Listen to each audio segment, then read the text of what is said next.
What's up, world? This is DiEoxidE back with another video for you all. And this time, I'm going to show you how to use your controller with Diablo Immortal. Man, you lying. Didn't you just say in your other video that there was no controller support? True, but with this specific controller, I can bypass the need for controller support. I'm listening.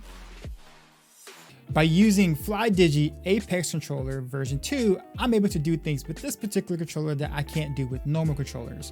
Most notably, this little platform here that allows me to be able to push a button and aim, so I'll be able to aim skills much like using a touchscreen on a mobile controller.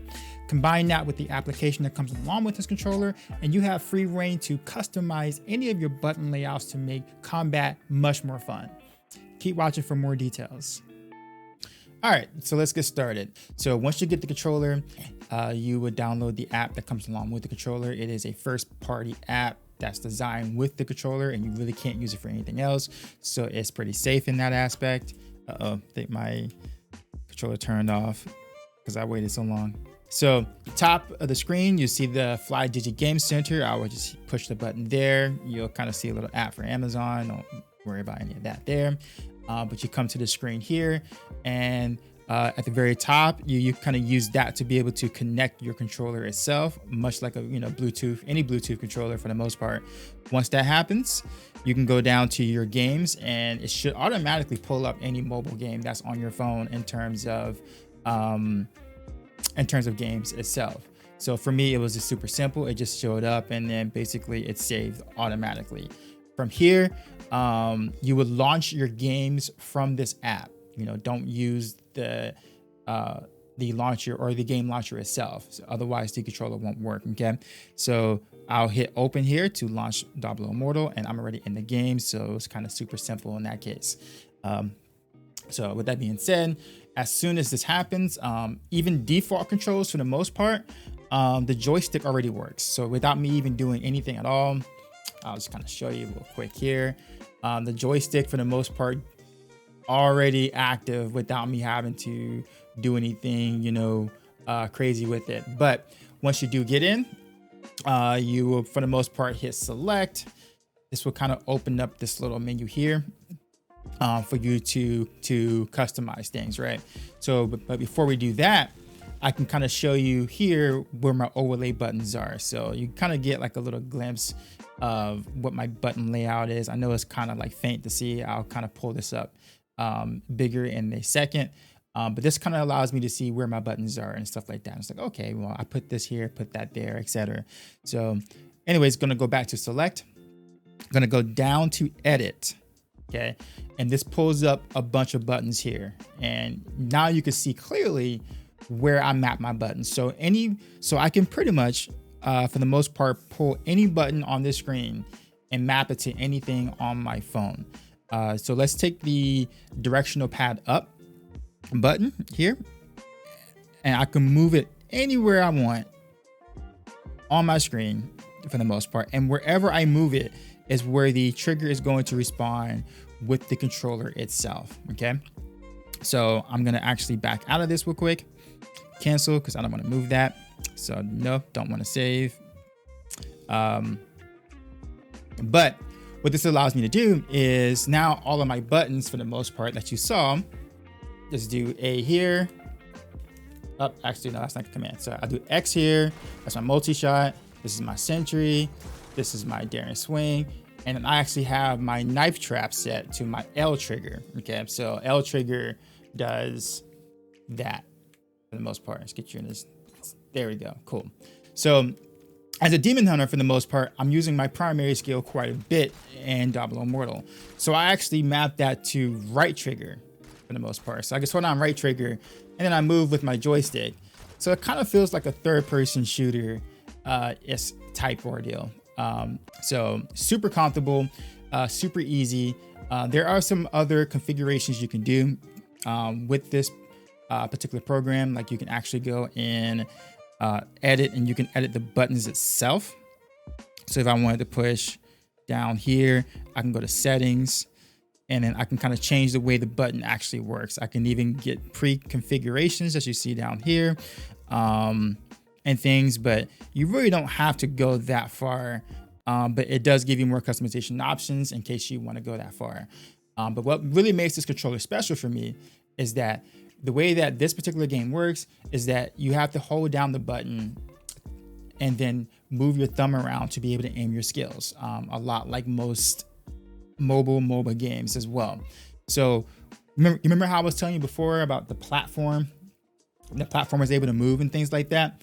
So I'm gonna actually show you real quick. So I'm gonna actually hold down this button here, okay? And then I move the platform to be able to aim my multi-shot skill kind of thing. So it's pretty cool, pretty unique, and it gives me the same control that I would have if I was using a touchscreen. So without this platform, it does make it pretty difficult to be able to use some skills in the game that requires you to aim. And most skills in the game actually does. So having this is a godsend, you know, in the sense of replicating the phone controls almost to a T for the most part. So I can pretty much play the game as it is, just with the controller. So that's really cool. And you kind of see this little doohickey up top. This is actually used to be able to hold your controller, be able to hold your phone. So this kind of slides out to kind of like be able to fit bigger phones. I have an LG V60. It's a pretty big phone and things. And even with that particular phone, I've been able to use this to be able to hold the phone in for the most part. So when I'm on the go, pretty easy access to be able to just shove my phone in there and be able to play any mobile games, you know, without having to hold my phone. I can just use this particular thing to do that. Some other pretty cool things about this controller is that it has a bunch of buttons. Okay, so think like Xbox Elite controller type ordeal, where you know you just have so many different buttons you can remap. So you got your trigger buttons here, you got your shoulder buttons, and then you got other buttons up top here. These little tiny buttons you can map to. Also underneath too as well, you got some buttons underneath the grips here, and you got them also on the back part there, so that you can map many different things, you know, with that. If you are someone who does content creation, like let's say you like to stream and play the game and stuff like that, or you're someone who likes to grind, you can use programs such as mirror programs to pull up the game onto your monitor or your TV or something like that, so therefore you can, you know, get a bigger screen picture of the game. So me, as someone who does stream, I use Elgato Capture Card, and because I use Elgato Capture Card, I can see the game through OBS Studio. So when I stream, and also basically when I play, I just basically pull the game up on OBS Studio, and then I basically full screen OBS Studio, so therefore I can play the game on my monitor. And if you're a content creator, this is a godsend for you because of the fact that you don't have to look down on your phone using a controller like this. You can literally just move around and play the game as if it's on your PC. Your PC. You're basically playing the game as if the phone is a console. For me, this has been great because I've been able to actually look at my chat and be able to answer questions and stuff like that, you know, about the game without having to look down at my phone or look up and things like that. You know, there's no neck pain, no hand pains or anything like that. You know, it's literally just me experiencing the game, you know, as if I'm running this on BlueStacks or something without actually running this on BlueStacks. So very intuitive, very comfortable. The controller build quality is amazing. It's not one of these controllers that's kind of like a one and done deal where it's like, oh, I'm just not going to buy this controller just for Diablo Immortal kind of thing. You can use this for basically anything, PC games.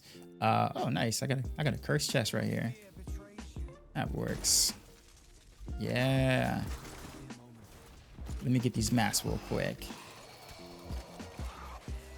Oh, and I got 2 events and an orange. Man, this is actually looking to be kind of glad I came over here. This is supposed to be a video and I'm sitting there farming some masks real quick. So yeah, pretty simple, honestly, to set up and use, and pretty intuitive, really comfortable, really. I'm having a blast. Like it makes playing the game a lot easier, I guess you could say, and definitely more fun.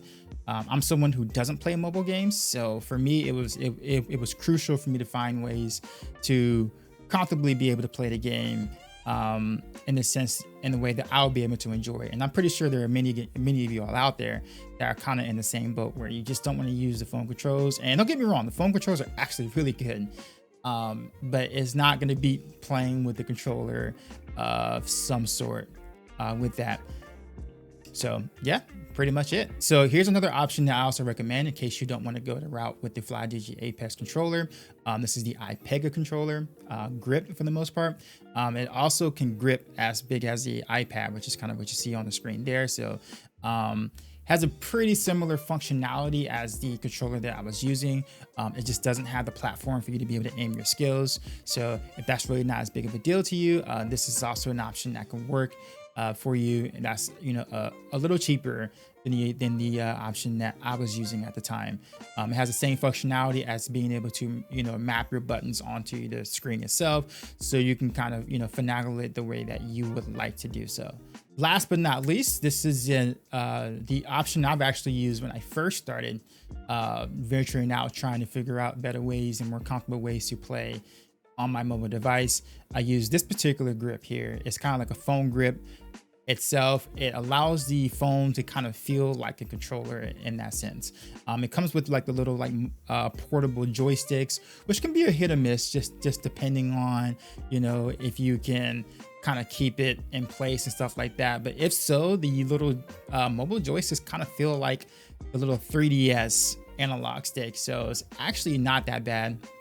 But it's also a way for you to be able to play the game or play any mobile games for the most part pretty comfortably, and that's a win in my book. It does not interfere with charging or anything like that. As you see on the sides of the grip itself, you know, are pretty open, so you can charge your phone and be able to play with this grip at the same time. I will say that with all of these options that I've mentioned so far, obviously the phone grip doesn't have this functionality, and it won't, but the other two options I mentioned before, you still kind of have to use your phone touchscreen to kind of navigate menus because the game itself does not have controller support yet. But when it does, it's going to make both of those options even better. Okay, so yeah, and that's about it. It's pretty simple, really. If the controller didn't interest you, did the other options kind of catch your interest? Let me know down in the comments. If you like what you saw, please consider liking and subscribing. And as always, thanks for watching.